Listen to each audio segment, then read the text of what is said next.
Welcome back to ATL Day Ones. I am Tenitra. That is Jarvis, and we are part of the Locked On Sports Atlanta network that is up to 2,500 subscribers. Thanks to you guys. So keep rocking with us on YouTube, subscribing, liking, and following us and everybody on the network. And also, of course, wherever you download your podcast, download us too and give us a 5-star review. We definitely appreciate that. We appreciate you guys also giving us great feedback because that helps to keep us on our toes. And speaking of being on your toes, the Braves have continued to be on their toes. Don't get it twisted just because they dropped that last game against the Nats. The Braves are 18 games over 500 at this All-Star break. And Jarvis, do you know Crazy. they didn't crack 15 games over 500 until the last day of last season, and that was during the championship run. So I think Braves country should be very encouraged about where the Braves are so far, and in terms of them just still being 2.5 games behind the Mets, 6 games ahead of the Phillies. I think they are in prime position to continue this run and possibly get that division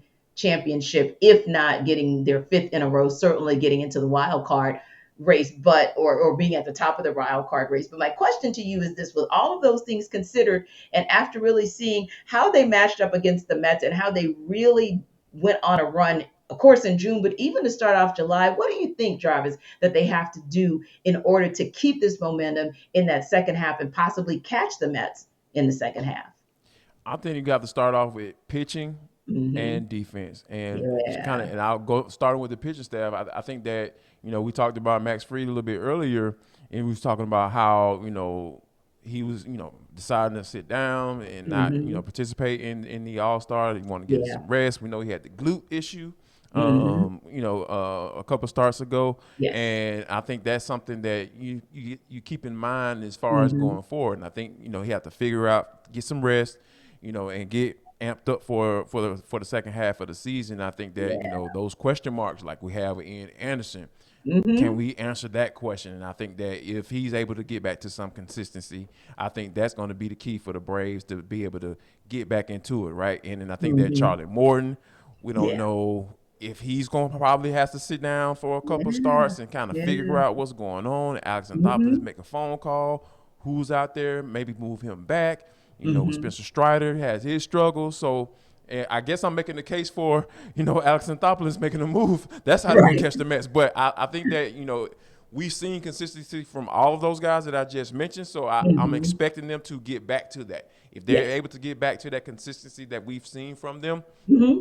at at this point, especially specifically during this run that they went on Yeah. in June, where it was 33-10, which was Yeah. absolutely Right. ridiculous since June 1st. So yeah, it has been a really good run. So I think that if they're able to continue to do that, not necessarily that great, but Hmm. if the pitching staff continues to stick around and hold it Hmm. down until the bats get going, I think the Braves will be fine. And then defensively, I Hmm. believe that if Michael Harris and Ronald Acuna figures out, get confident enough in his play, in his running, Hmm. in his starting and stopping, because that's when you start to Yes. see him struggle a little bit in the field. Hmm. Is when he's chasing down balls at a certain Yeah. angle and he has to pull Yeah. up, or he's trying to have to slow down and try to gauge where the ball is. That's when Hmm. he kind of gets himself into trouble. And I think that Yeah. Michael Harris continues to play the elite defense that he's been playing. And if Hmm. Ronald Acuna can step up his defense, I think those pitching staff, that gets the pitching staff going. And we talked about how Kyle Wright is enamored by that. Like Yeah. he would rather have great defense than than the home runs and all that stuff, because Hmm. that gets him going. And once those pitchers are getting motivated by your play behind them, Hmm. I think that's a good recipe for success as far as catching the Mets going forward. Agreed. And just to add to that, if we could continue to see, we talk about consistency, continue to see what we've been seeing behind the plate, that catching duo of Travis d'Arnaud and William Contreras, even from an offensive perspective as well, with both of them being all stars, but even defensively, how they've been able to call games and how you're just not going to be able to, get to the plate or steal bases on them because they really have they're just so fine tuned, right? But also, what you're getting, want the consistency. You get we low key don't really talk about Austin Riley at third base on from a defensive perspective, but you get what you need from him. You're Mm-hmm. Matt Olson starting to really be consistent as well, and I'm just kind of going on your theme of consistency, and Mm-hmm. also if Robinson Cano can just give you this, from it. Just be solid at second. If you can Yeah. do that until Ozzy Albies gets back, then I think that's a good recipe. And I think that the Braves could be good to go. And also, Jarvis, just one more thing. You look at the strength of schedule on the back half, and the Mets' strength of schedule is slightly higher than the Braves from the research that I've seen and the reports that I've seen so far. So Braves, the one thing you want to do is, and again, I take away what happened with the Nats in the series finale game on Sunday. Win the games you're supposed to win. Win the games you're supposed to win because you have a strength of schedule that's in your favor. So do something with that because all you have to do is beat them by a half game. That's it. Right. That's So it. take the Mm-hmm. opportunity for that. Now, speaking of opportunities, you have opportunities to do something with your health by eating healthy with Built Bar. Jarvis, you have been a big fan and you've been talking about and just praising what Built Bar has been able to do with you as you continue on your health and wellness journey. No doubt about it. Let me tell you, this is from the people that who invented health and tasting now. Like, let me say that again. From the people who invented healthy and tasty comes the Mhm. latest gifts to your taste buds, right? Let me tell you guys about the coconut brownie chunk Built Bar. But guess what? Your friends at Built have given coconut brownie chunk the puffs treatment. Go ahead and check it out because guess what? I've been doing mine. I've been getting down on these doggone these coconut brownie chunk bars Mhm. because they have been absolutely amazing. Like you said, like T told you, I've been on my health kick. I've been doing it. I've been trying to not make it a kick and make it long term because I'm Yeah. concerned about my long term health. And Built Bar is concerned about your long term health as well because, of course, they taste amazing, but you can Yeah. enjoy it guilt free Mhm. because they're actually good for you. They are good for you. They are the perfect treat. Perfect when you got a craving, you need to satisfy your sweet tooth, or if you Mhm. need a quick, healthy snack, they are an excellent source of protein. Now, for you, I got this offer just for you. Nobody else. Listen in. I want you to listen in closer. Go to built.com, use promo code LOCK15 and get 15% off your order. That's built.com. Use the promo code LOCK15. You're going to get Mhm. 15% off your order. Use the Mhm. code LOCK15. T. Go check it out right now.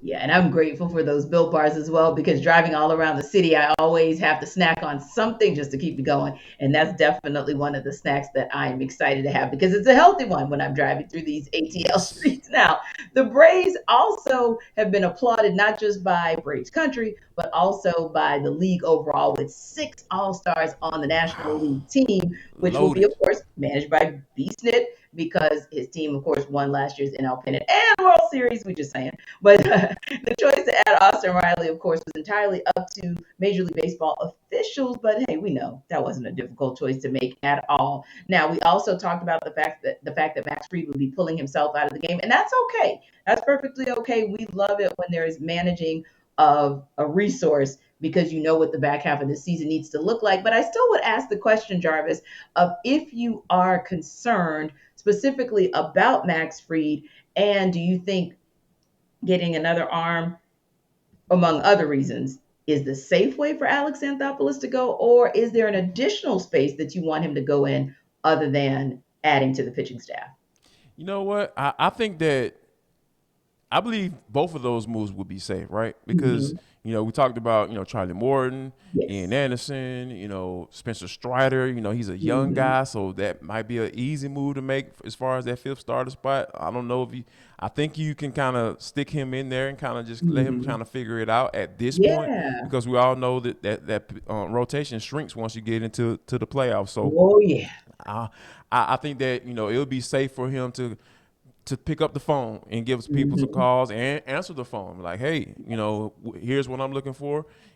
Can you make this happen? Or Mm-hmm. he's putting offers out there on the table for some guys that he may have his eye on. Because at the end of the Mm-hmm. day, what I trust Alex Anthopoulos. He's Yeah. going to make the necessary moves. As far as what he needs to make, Mm-hmm. what he would like to make, and some guys like, oh yeah, I got my eye on this guy, and a lot of people may not have their eye on him, but I have my eye Mm-hmm. on this guy for a specific reason, and we know that Alex Anthopoulos is good for those type of moves too.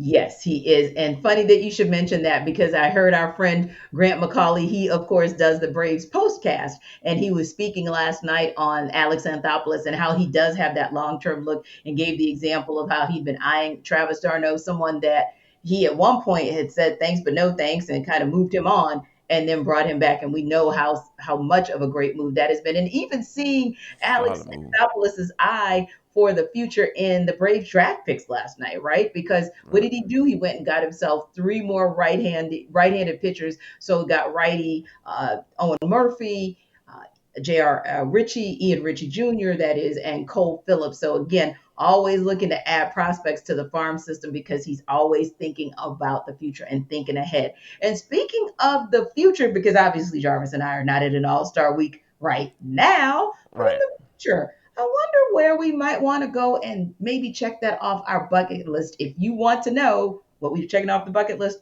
come back on the other side and we'll tell you all about it in For the Culture.